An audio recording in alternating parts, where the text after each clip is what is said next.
আগামী সংসদ নির্বাচনে যারা সংস্কারের পক্ষে থাকবে, আমরা সংস্কারের পক্ষের শক্তি।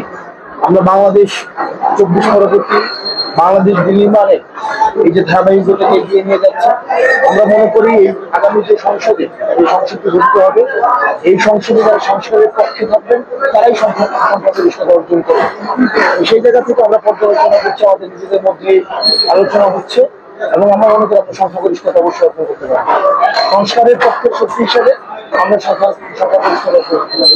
আপনারা নিজেরাই দেখেন যে তারা বাংলাদেশ সংস্কারের বিরুদ্ধে অবস্থান নিয়েছে আর তারা বাংলাদেশের সংস্কারের পক্ষে অবস্থান নিয়েছে, সেটা আপনারা নিজেরাই দেখেন। যে বর্তমান যে পরিস্থিতি, সেই পরিস্থিতিতে নির্বাচন, যে ভবিষ্যতের যে নির্বাচন, সেটা তো আবার একটা স্ক্রিপ্টেড ইলেকশনের দিকে যেতে পারে বলে আমরা শঙ্কা করছি। যেমন সচিবালয়তে ডিসি ভাগাভাগি চলছে, আইএসপি ভাগাভাগি চলছে, বড় বড় রাজনৈতিক দল গণিমতের মাল হিসাবে আমাদের ডিসিএসপিদেরকে ভাগাভাগি করে নিচ্ছে, ওসিদেরকে ভাগাভাগি করে নিচ্ছে, ইউনোদেরকে ভাগাভাগি করে নিচ্ছে। এখন এই যে ডিসিএসপি, ইউনো, ওসি, তারা হচ্ছে খেলার রেফারি। এখন তাদেরকে প্লেয়ার বানানোর জন্য ষড়যন্ত্র লিপ্ত হয়েছে। আবার একই সাথে সাথে আপনার নির্বাচন কমিশনের যেই ধরনের কার্যক্রম আমরা দীর্ঘদিন ধরে বলে আসছি, আপনারা দেখেছেন যে নির্বাচন কমিশন কি ধরনের এক ধরনের ব্যক্তি ইচ্ছা সর্বস্ব সিদ্ধান্ত নেয়। যেমন মার্কা দেওয়ার ক্ষেত্রে আপনারা দেখেছেন, মার্কা দেওয়ার ক্ষেত্রে তারা হচ্ছে আপনার কোনো নীতিমালা নেই, কোন মার্কাটা অন্তর্ভুক্ত করবে সেটারও নীতিমালা নেই, কোনটাকে দিবে সেটারও নীতিমালা নেই, কেন আলুমুলা ঢুকাইছে সেটারও নীতিমালা নেই, কেন আবার সাতপাপলির আবার লিপিবদ্ধ করছে সেটারও নীতিমালা নেই। অর্থাৎ তাদের যেভাবে ইচ্ছা সেভাবে করছে এই নির্বাচন কমিশন। এই যে আওয়ামী লীগদের এই যে সন্ধ্যা পান্ডাদেরকে নিয়োগ দেওয়া হয়েছে নির্বাচন কমিশনে দীর্ঘ 15 বছর ধরে, তাদের বিরুদ্ধে কি ব্যবস্থা নিয়েছে সেটাও কিন্তু স্পষ্ট করে নেয়। আমরা জেনেছি নির্বাচন কমিশনের 1.5 কোটি মৃত ভোটার লিস্ট হয়েছে, যাদেরকে আমরা বিভিন্ন সময় দেখেছি কবর থেকে এসে ভোট দিতে গেছি। আমরা 2014 সালে, 2018 সালে, 2024 সালে আমরা দেখেছি কবর থেকে এসে ভোট দিয়েছে।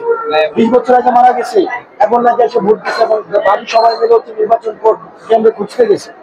এই সার্বিক দিক বিবেচনায় এবং দিন শেষে আমাদের যেটা প্রয়োজন সেটা হচ্ছে রাজনৈতিক ভাবে যদি আমরা রাজনৈতিক দলগুলো যদি সহায়তা না করে, রাজনৈতিক দলগুলো যদি আগ্রহী না হয় যেটা ফ্রি, ফেয়ার, পার্টিসিপেটরি একটা ইলেকশন করবে, যদি রাজনৈতিক দলগুলো একে না আসতে পারে তাহলে আমি সংখ্যার বিষয় দেখতে পাচ্ছি। হয় আওয়ামী লীগের ক্ষেত্রে প্রথম বিষয় হচ্ছে আওয়ামী লীগের পর্যালোচনা আলোচনা এখন আসলে আমরা নতুন বাংলাদেশ বিনির্মাণে ফেসিবাদ বিরোধী যে ক্রিয়াশীল রাজনৈতিক দলগুলো রয়েছে তাদের সাথে অনেক মত পার্থক্য হবে, মতবিরোধ হবে, টেবিলে ডিসকাশন হবে, আর্গুমেন্ট হবে, তাদের সাথে আমরা একমত হবো বা হবো না, আমাদের সাথে তারা একমত হবে না, কিন্তু দিন শেষে আমাদের ওয়ার্কিং রিলেশন কন্টিনিউ থাকবে।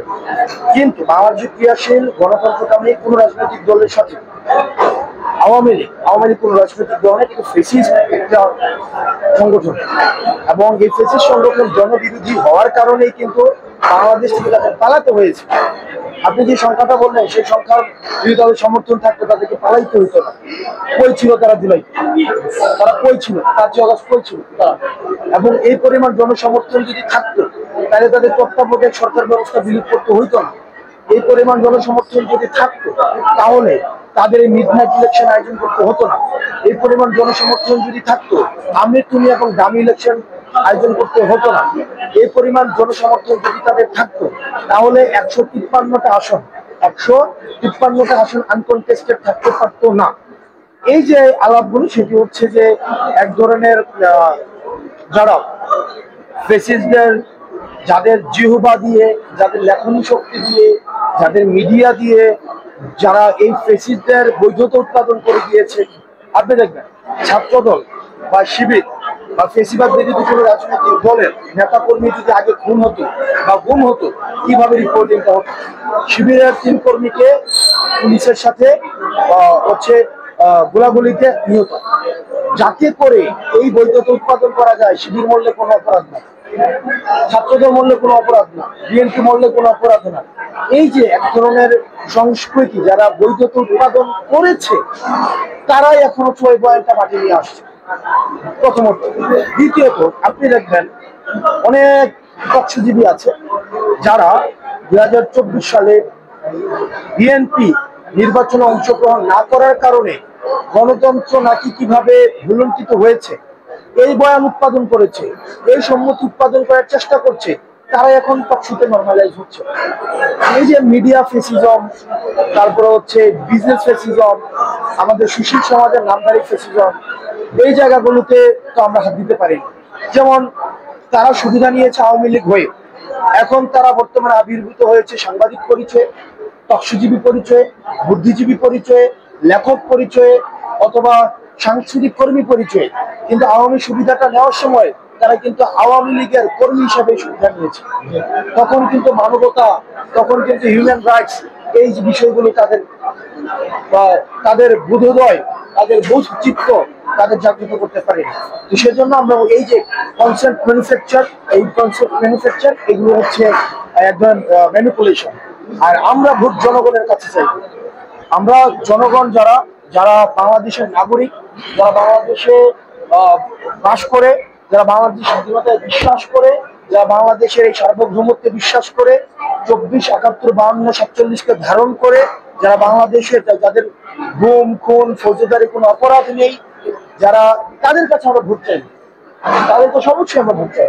এনসিপি যেই অবস্থান নিয়ে দিন শেষে ওই অবস্থানে সবাই কাজ করে। আমরা এনসিপি যে পজিশনটা নেই ওই পজিশনে সবাই কাজ করে।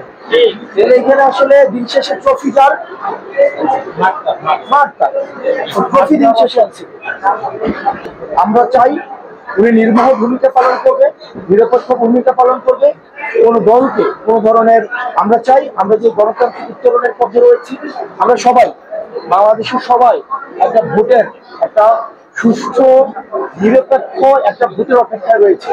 এবং এই ভোটটা যেন অনুষ্ঠিত হতে পারে সেটার দায়িত্ব আমাদের সকল রাজনৈতিক দলের। দিন শেষে আসলে কে জিতলো কে হারলো, দিন শেষে ভোট জিতবে, দিন শেষে গণতন্ত্র জিতবে। গণতন্ত্র জেতার জন্য, জনগণ জেতার জন্য এবং ভোটের এই যে সংস্কৃতি জেতার জন্য আমাদের সবাইকে এগিয়ে আসতে হবে। ধন্যবাদ।